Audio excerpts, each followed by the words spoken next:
While we were at CPAC last week, we had opportunities to sit down with a leading voice for the women of faith, one of the most influential advocates in the country today, Penny Nance. She's the CEO and president of Concerned Women for America, has been on the front lines of most of the important cultural and policy battles.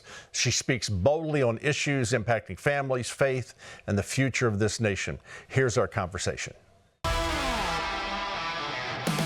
Hello, America. This is Greg Stevens, and this is Unclassified. We are on the floor of the CPAC convention here in North Texas. And joining me now is Concerned Women for America, to the president and CEO, Penny Nance. Penny, welcome. Well, it's great to always be with you, Greg. Thank you so much. So on this program, we look for the why behind the headlines. Yes. We look for the truth of what's really going on. Right now, Iran is a hot issue. I've seen a lot of Iranians walking around on the convention floor here. Persians and probably Persian Americans, but people who understand, who've lived under the tyranny, the theocratic despotism, and just the craziness that is the Iranian regime. Now, you said that, or your organization has said that confronting Iran is a necessary step to protect women and children. How so? Well, in this country, when someone tells you who they are, believe them. They've spent almost 50 years trying to kill Americans, starting with in 1979 when they kidnapped people from our embassy, held them 444 days and tortured them. And then after that, they've gone on, did every chance they could to kill Americans. As you walk around here, you'll run into veterans who are missing limbs. That is thanks to the theocratic regime of Iran, who made roadside bombs and gave them to Afghanistan and cost us American lives, many American lives. When they go out and shout death to America, they mean Israel, death to America. They mean it, of course. We're the little Satan. We're the big Satan. Israel is the little Satan. They want to wipe Israel off the map, and they want America to be a giant smoking hole. So they've told us that. I believe them, and I appreciate that Donald Trump also believes them and recognizes they cannot be allowed. Crazy people cannot be allowed to have a nuclear weapon. Exactly. They hold it over your head, and probably someday will use it. So that has to happen. The second thing is, beyond our shores, there are millions of women living in Iran who have lived under totalitarianism, that's starting from veiling their heads, quieting their voices, not allowing them to travel, not allowing them to have a bank account, choosing their husband for them when they're as young as 9, and allowing it to be consummated at 13. I mean, as horrified as we are about Jeffrey Epstein, there's an entire country of victims in Iran that are being used and abused by evil men, and we're not saying a word. The leftist women in America are not saying a word to stand up for our sisters that live in another side of the world. And at Concerned Women for America, we are, because this matters to us, our safety of our own children and safety of children around the world. And let me add that there are about 1 million Christians in hiding in Iran that are begging for a chance to practice their faith without fear. They will be imprisoned, they will be beaten, they will be raped, and perhaps murdered if they are found out. And this is the reality of the world in Iran. I think the world deserves better. Okay, back to the United States now. We have got a big push, especially in Texas, surprisingly Texas, for Sharia law. And coming in, how dangerous is this threat?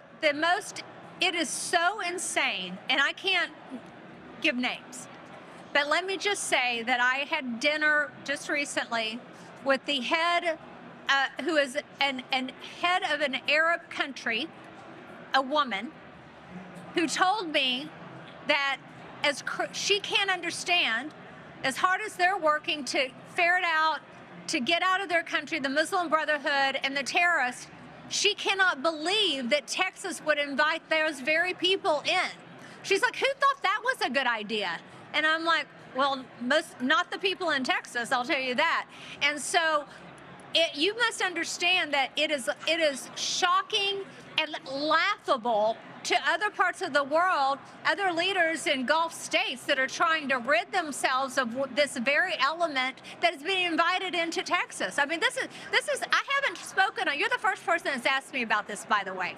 But what I know is that there are people who've suffered under these type of regimes that are looking at us and like shaking their heads. Okay, speaking of looking at us and shaking our heads, I do it every day, and I know you do too.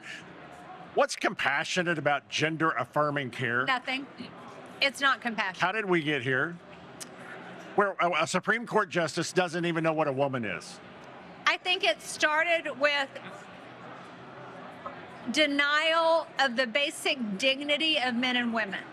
If I'm going to get back down to the very essence of it, when you deny the unique dignity of women, you consider them now, what are we, chest feeders and birthing persons. You can't say Happy Mother's Day. When you deny that there is something intrinsically essential and important about women, then what does it matter? We're just interchangeable. So, okay, now I'm going to get real.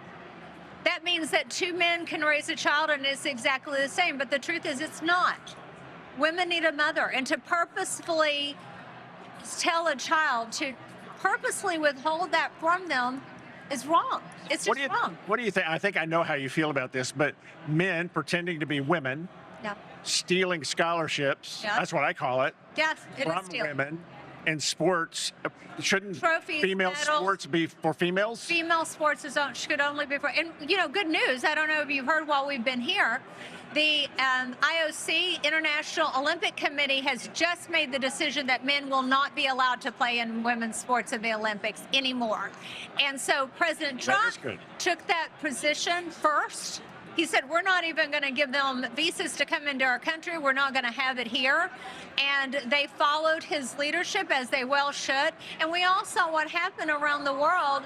We all saw what happened when men got into the boxing ring. A man got in a boxing ring with a woman and beat her senseless. And the world went, what's happening? And we said, well, I saw that girl with the volleyball. And we said, we told you so. At Concerned Women for America, we worked on this issue for 10 years.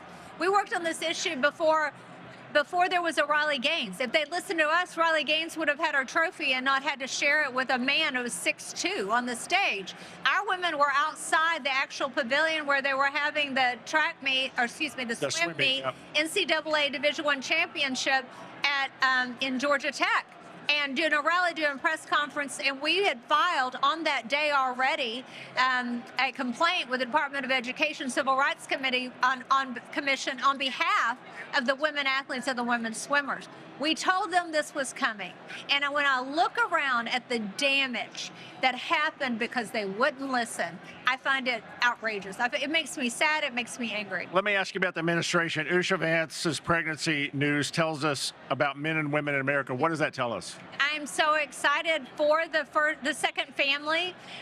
They are an incredible couple. I actually endorsed J.D. Vance when he ran for the Senate in Ohio for the first time, so I got to know him before. They are expecting their fourth child.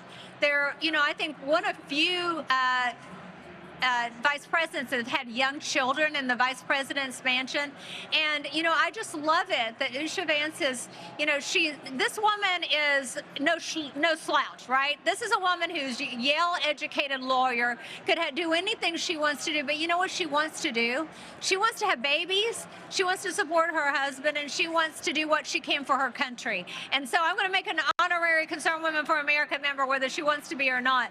But she is a great inspiration. And I think particularly now, we have Young Women for America leaders in our organization. We have about 400 chapters around the country. And they're looking around. There's a lot of messages coming at them. And they're deciding, what matters most, family or paycheck? What should I decide? And thank God they've got a lot of options. I am for that and for them. But many of them are, just really trying to decide. And what I'm hearing is they're choosing family.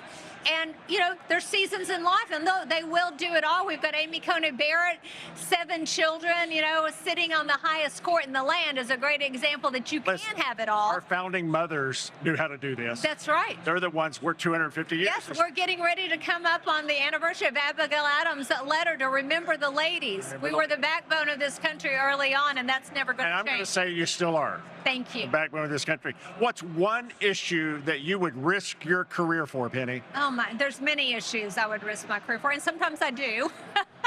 But thank God he's given me a job with a board that supports what I believe to do. There's so many. I just think there's so many. But I think at the bottom line, the most important thing is my ability to share the gospel.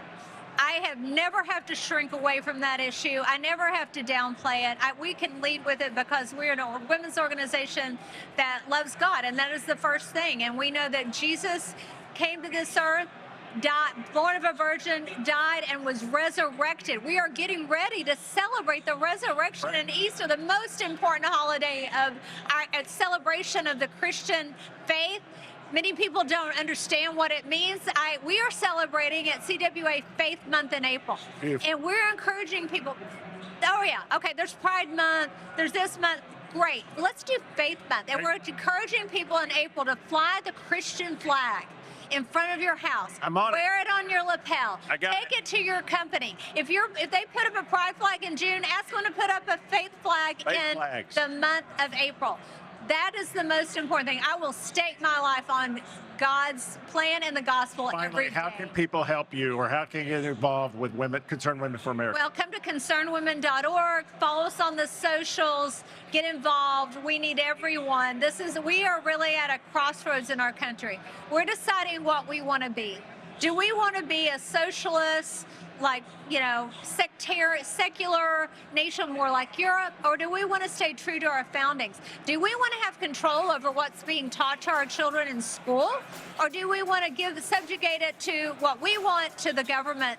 And the answer for us is absolutely not. So come join what we're doing. Faith Month and all of it. Penny Nance, Concerned Women for America. Thank you so much. Thank you. Thank you, Greg. You bet.